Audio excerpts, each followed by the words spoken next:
ግዜ እዚ ኣብ ላዕሊ ዘኒ ሓውና መብዛሕትኡ ትግራዋይ ይፈልጦ እዩ ኣይኮነ እንደ ትግራዋይስ ዓለም ሙሉእ ትፈልጦ እያ ብጀግንነት ኣብ ሶሻል ሚድያ ብፍሉይ መንገዲ ዝርአ ዝነበረ ምስ ትግራዋይነት መልክዑ ምስ ትግራዋይነት ቁመንኡ መነጋገር ነይሩ ንትግራይ ብፍሉይ ናይ ትግራይ ሰራዊት ብጀግንነት ካብ ዝገልጹ ፎቶታት ሓንቲ እያ ነይራ ናይ ዝሓውና ፎቶ እዚ ኩሉ ጀግንነት ሰሪሑ ሕወሓት መፀውዒ ጌራ ጦርነት መላዓሊ ሽም ናይ TDF ከፍ ንኽብል ብደንብ እያ ተጠቒማትሉ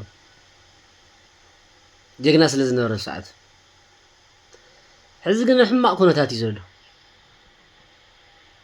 እታ ጅግንነት ሰርሐላ እታ ብሶሻል ሚድያ ዝተንበልበለት ትግራይ ንዑ ኣይትኾነን እያ ንዑ ክርክሓተላ ትግራይ ፀጊምዎ ኣሎ ጠምዩ ኣሎ መሐከም ሲኢኑ ኣሎ እታ ደም ዝሃባ ፃዕዳ ረሃቕ ዝሃባ ኣሕዋቱ ዘሰውአላ እሞ ዓለም ሙሉእ ዝተፈለጠላ ትግራይ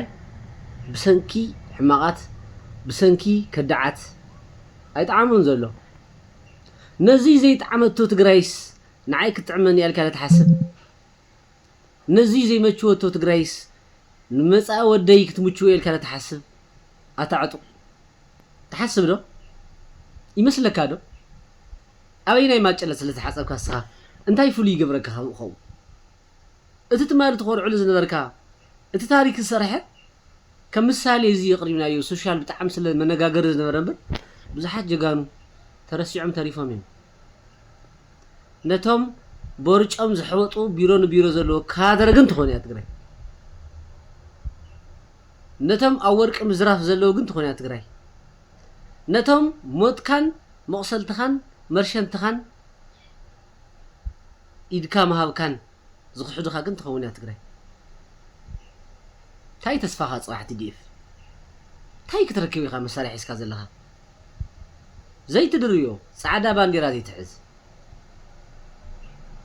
ዝሮ ዝሮ መሞትካ ይተርፈካን ፃዕዳ ባንዴራ ሒዝካ ብዛዕባ ሰላም ኣውጅካ እኳ ድስ እንተ ሞትካ ይሕሸካን እቶም መሳርሒ ሒዞም ቀይሕ ቦኔት ገይሮም ዓለም ዘገረሞማ ትሪኦም ኣለኻ ድሮ ተረሲዖም መሐከም እኳ ሲኢኖም ጠምዮም ግደፍ ኣነ ከኻባኻ ይልብምን እየ ግን ግደፍ ትግራዋይ ግደፈታ ትኩስ ሓይሊ ኣይትታለል ብትግርኛ ብተግባር ተምሃር ተግባርን የብ ቅድሚኻ ኣይትታለል ብቋንቋ ኣይትታለል ብናህና እዩ ኣይትታለል ብምዕራብ ትግራይ ኣይትታለል ብተበሊዕኻ ተወሪርካ ዝብል ኣምሓርኛ ትግርኛ ኣይትታለል ግደፍ መጨረሻኻ ከምዚ እዩ እሞ ኣይትታለል ዝረብኡ ከለኹ ሓንቲ መልእኽተይ ከመሓላለፍ ብናይ ባዕለይ ተበገስነት እንዲ እዛ ቪድዮ ሰሪሐ እያ እዚ ሓውና ሕማቕ ኣሎ እዚ ጅግና ዝሰርሐ ሕማቕ ኣሎ እሞ ዓቕሚ ዘለኩም ሰባት እንተሊኹም ሓግዝዎ ምሕጋዝ የድልዮ ኣሎ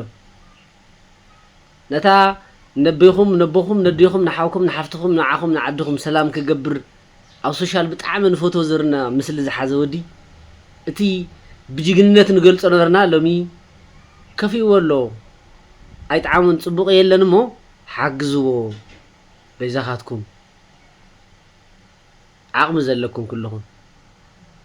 እንተቲ ናይ ጦርነት ውፅኢት ግን ኣውኒአኩም TDF ውሰድዎ ተምሃሩሉ